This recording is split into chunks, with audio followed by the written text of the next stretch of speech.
Welcome to the CLV Revolution podcast. Today we are going to speak with Daphne Tideman. She was the first employee at Rockboost. Now Daphne is helping eco-friendly and wellness direct-to-consumer startups grow faster.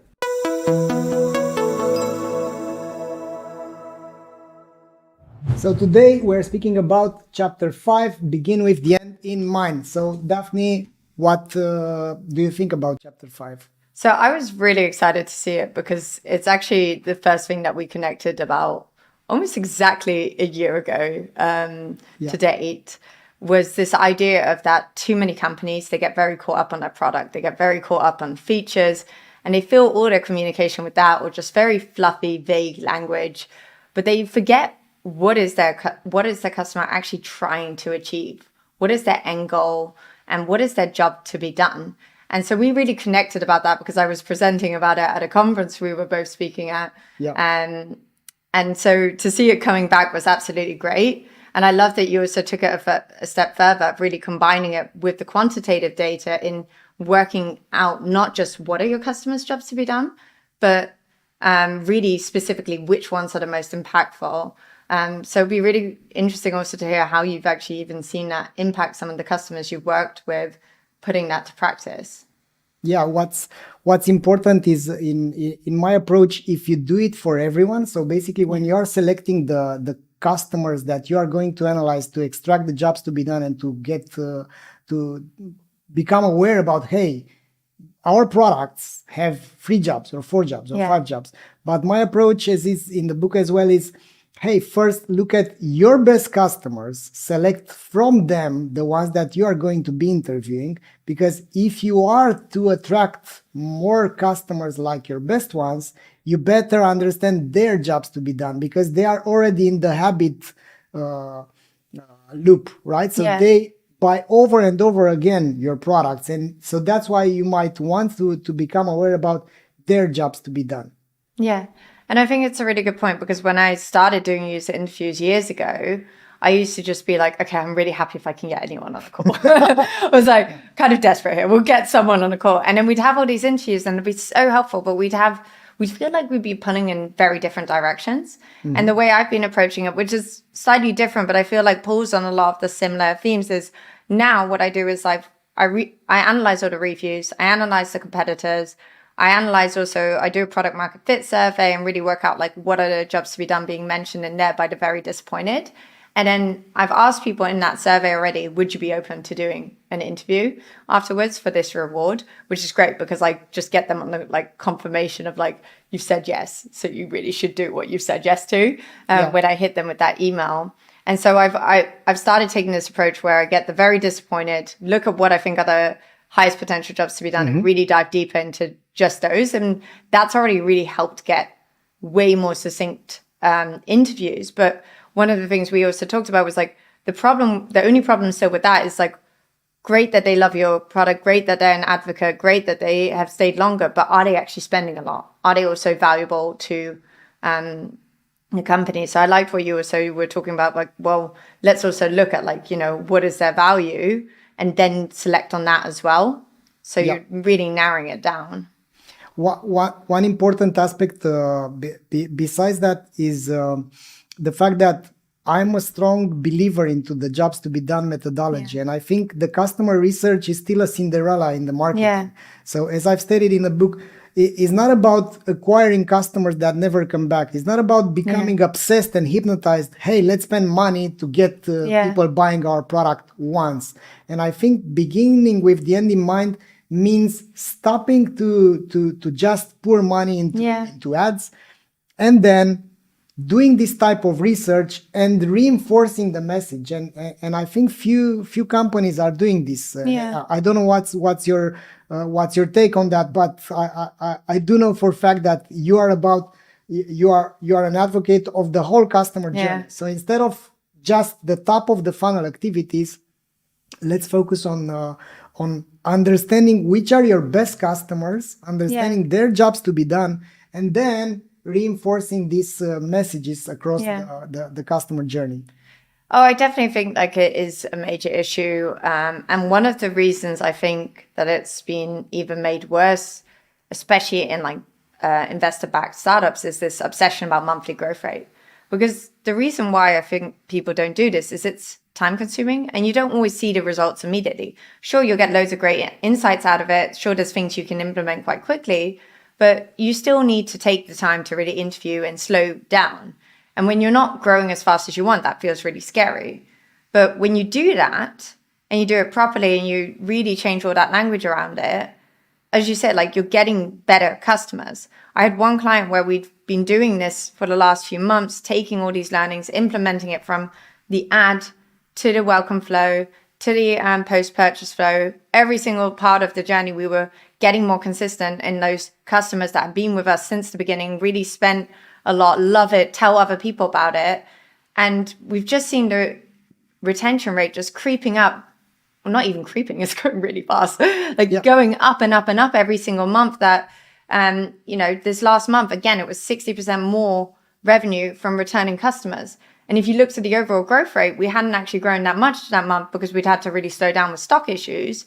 But we were getting a way, way healthier customer base because we were getting so many people back, because we were attracting those people for the right reasons that we knew would get value out of it. So I think it's time consuming. I think it's not knowing how to do it. And I think it's the fact that it takes longer to see those results that stops people doing it. But that end of the day, it's going to get you to not even necessarily just like a higher growth rate, but a more healthier organization, because luckily the industry is shifting to profitability.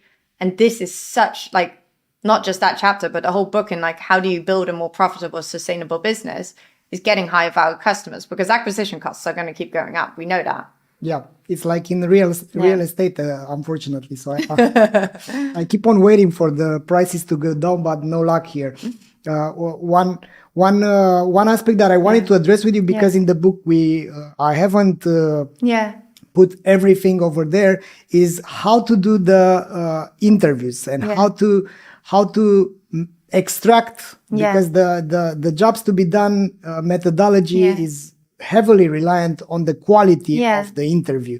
So I wanted to ask you, how do you suggest to do the interview? What kind of questions to ask? And you've addressed this a bit earlier. Is it okay to let's say incentivize or promise something to the interviewees, to the people responding?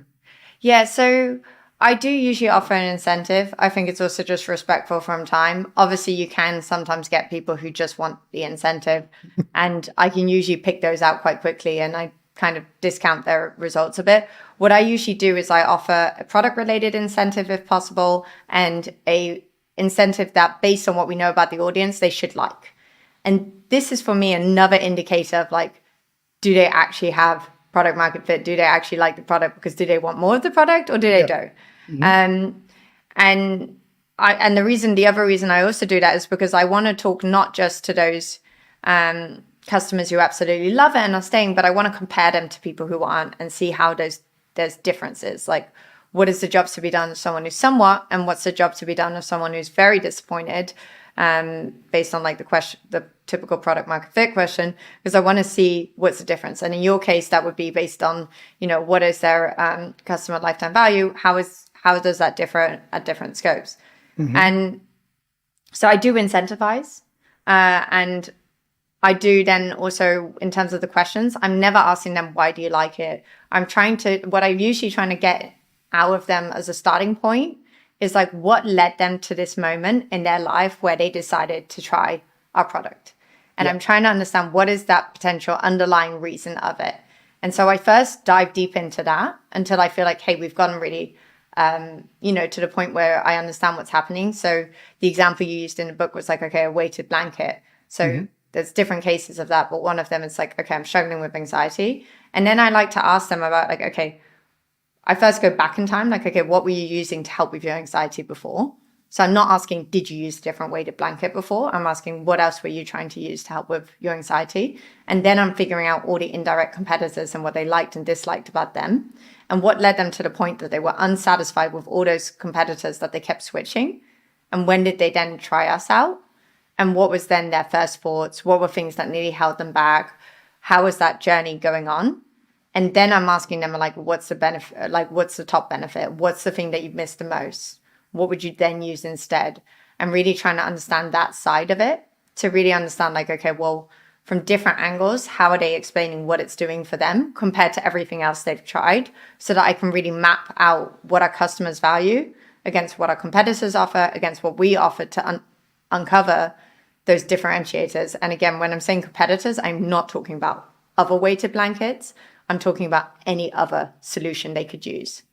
Yeah, which is a very crucial part of the jobs to be done methodology, because you need to go to the moment where they've started to passively looking for a solution, for a way to make progress. Because if you go right there and you ask them about a direct competitor, you might not understand what kind of progress they are trying to make. And that's another important thing, because few are the companies which are differentiating themselves properly. So they talk to everyone about everything, and they end up not being not carving out their space in the minds of their customers. And it's important to understand that if you have an ICP, an ideal customer profile, if you have your soulmates, your best customers on there, you need to understand what makes them say, today is the day that I'm going to buy again from this company instead of other ones. And as I've stated in the book as well, there are these schools of thought regarding, hey, it's all about new customers. And there is this school of thought, it's about, yes, new customers, but better customers. Because if the acquisition costs are so high, then you will not end up being profitable if you acquire poor customers or not the right customers for your for your product. And it's scary because you can actually see in the short run a drop in acquisition. So I had one client I worked with who were offering 50% off on the first purchase. So what was happening, they were getting a lot of discount seekers. A lot of people were trying different products. And the minute they reduced or removed that, their acquisition costs went up. The number of new customers they were getting dropped. But it was because they'd been reliant on this kind of crux of like, hey, the discount is what we offer. And they hadn't got right yet in the language what was actually the alternative of it.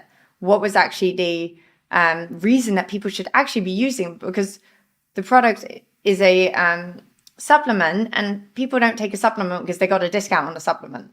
You know, it's not where you're like, oh, we've got like, let me take a pill because I've got a discount. Like, that's not the reason, but like, that's all what a lot of their communication was. So getting to that place where it was better, yes, in the short run, it meant, hey, we might have to scale down a little bit the acquisition, get it really right. But the retention of those customers, how long they were staying, how much they were worth to them, was increasing a lot because they were getting people staying long term. And I always say, like, you know, if you want to think of it a different way, like, it's going to cost you a lot more time, effort, budget to maintain a base of 5,000 customers who buy once a year than, you know, 500 customers who buy 10 times a year. Because all those different customers are going to have, you know, different questions, different things that you need to help them with along the way. And that's going to cost you on customer care. That's going to cost you in terms of like how much effort it is to different targeting and everything. So yeah, I definitely think there's so much value in this. We both have the same frustration that it really takes time to convince that. But that's why, like, I always even said it with like knowing your job's to be done and focusing on that end in mind rather than the product is not going to just help you with retaining them, but it's also going to help you get more of those customers.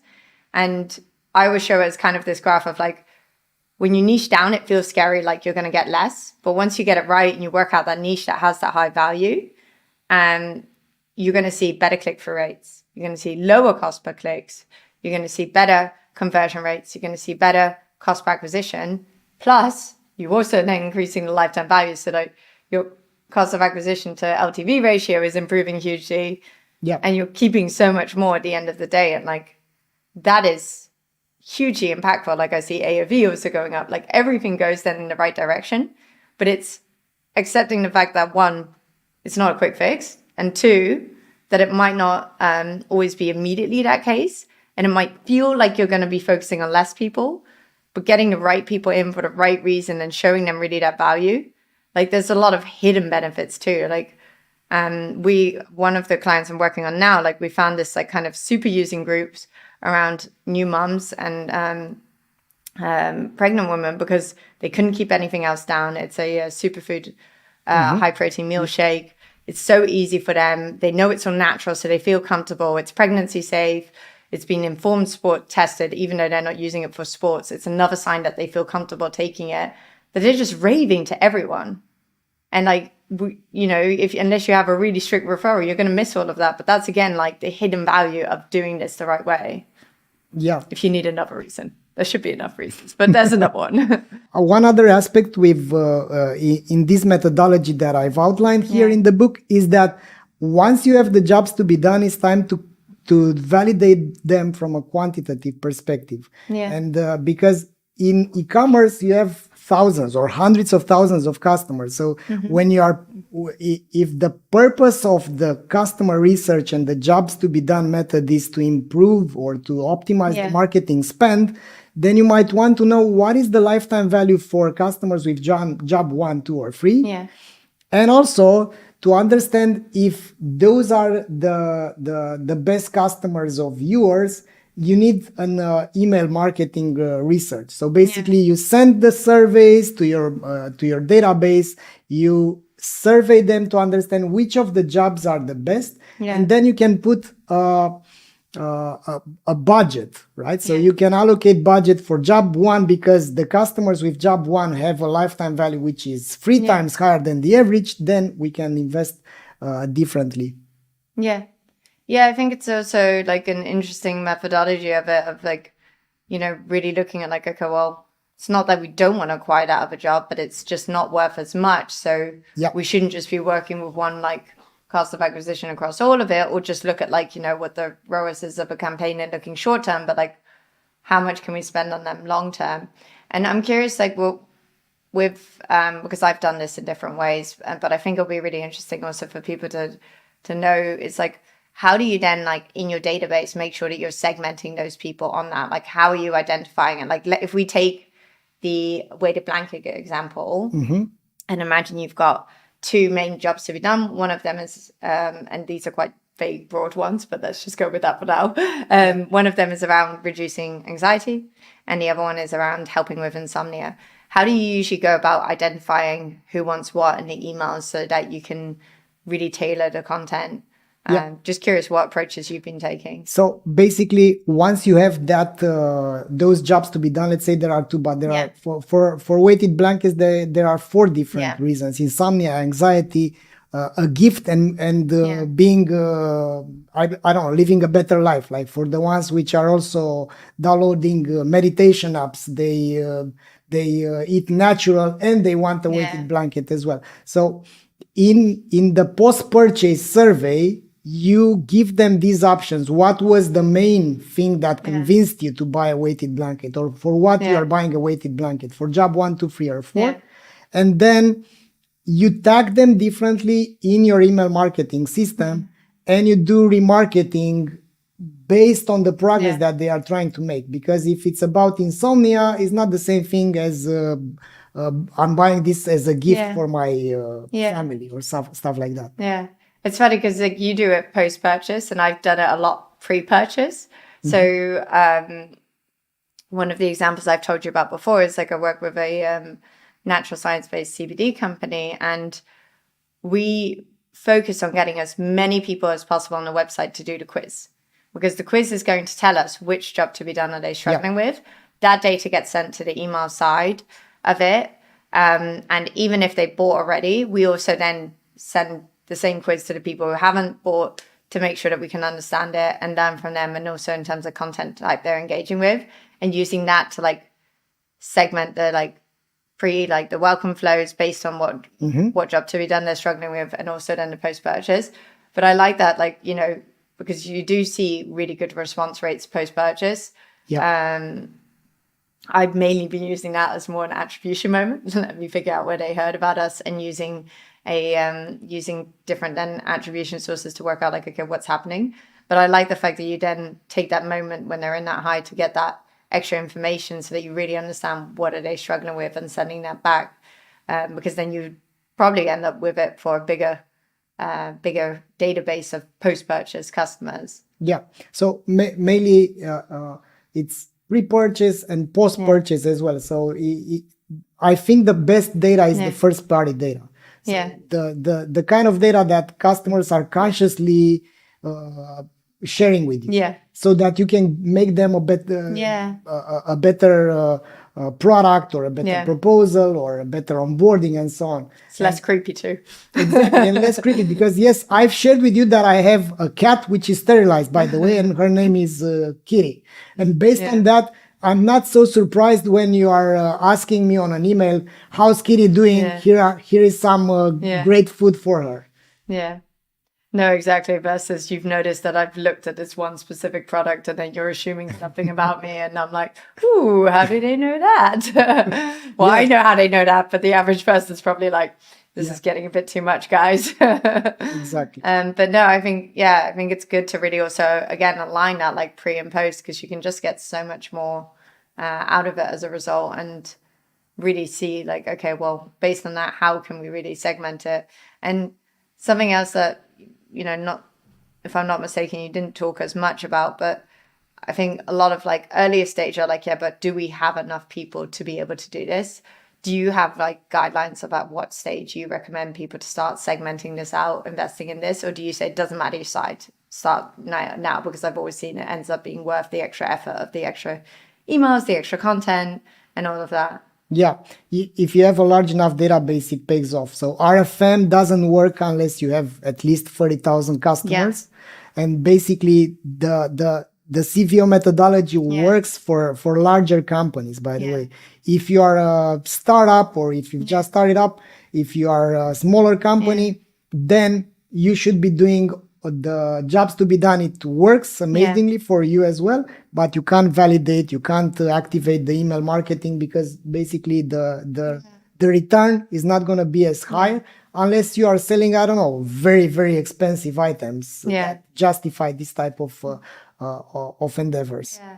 I would say though, for those early stage startups, because I feel like I work with a lot of startups, it sucks when people are like, yeah, you don't really have the data to do this properly. What I do say is like, you need copy on your homepage. You need copy on your product page. You need copy on your post-purchase phase. You need copy on your ads. You're going to still need copy, visuals everywhere you go. And instead of maybe segmenting it all out, already following this methodology in the book, and then applying that just as like, what's the top one? So if you're weighted blanket and you see like, okay, the highest like spending customers are, struggling with anxiety. Let's really make sure we narrow down on that. We show that we're really the best weighted blanket for anxiety and that we're differentiated from other solutions in XYZ. Already implying that will still have a massive impact and get you to that scale where then you can do all the fun quantitative side too. Yeah. So Daphne, thanks a lot for joining me in this episode. I wanted to ask you, what are you excited next in your endeavor and where can people find out more about you? So if people want to find out more about me, I would definitely say follow me on LinkedIn. And I also have a newsletter for D2C startups called Growth Waves. So if you just search that, you should be able to find it. And I share weekly, very actionable from full funnel. Don't worry, I don't just talk about acquisition. Advice for founders, head of growths on how to basically grow faster. In terms of what am I most excited about next? Right now, a lot of what I'm doing is around helping more women in experimentation and growth, and also exploring doing also like a female founder course. So I'm excited to do a bit more on that side because I've seen it be quite an underrepresented part. Like I'm speaking this week at the How to Web, and I love the fact that they have a very diverse speaker base, but there are a lot of conferences, a lot of cases where I have been one of the only women. So I'm very excited to be working on that and helping on that side. It's very different to what we've been talking about, but it's definitely something that I'm excited to work more on in the coming months. Super. Then Daphne, thanks a lot for being part of the CLV Revolution podcast. And that's it from our end. And as for you, let's see each other talking about chapter 6, which is about who buys what and why.